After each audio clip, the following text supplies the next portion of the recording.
On this episode, we're going to the Gainesville Plantation in Alabama. This is an absolute beautiful house. It was built in 1843 by Nathan Bryan Whitefield. Oh, I should say that his very talented slaves built it. It was recorded in several places I looked that his slaves did indeed build this. He made his fortune on cotton, and him and his wife, Elizabeth, and their 12 children lived in the plantation, but Elizabeth died in 1846. And then he married a woman named Betty of Baltimore, which was a very odd name, but anyway, they had one daughter. In 1860, he owned 7,200 acres and had 235 slaves working for him. And I guess he wasn't very nice to these slaves. He made them build this huge drainage canal in the middle of the summer.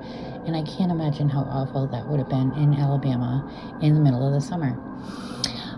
The completion of the plantation coincided with the Civil War, and both his fortune and his health declined. In 1861, he sold the plantation to his son, who passed it on to his children. Nathan passed away 3 years later after the war ended and is buried in Riverside Cemetery. In 1966, the state of Alabama bought the plantation, and it's a museum today.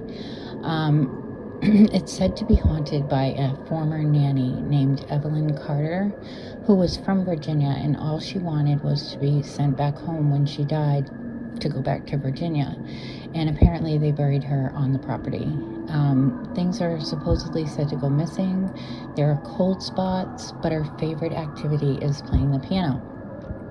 Several employees and visitors report hearing the piano being played when no one is in the room. This was a fun one to do research on. I enjoyed it. Not a heck of a lot of information, but the next episode is going to be on the Barnsley Gardens in Adairsville, Georgia. See you guys next time.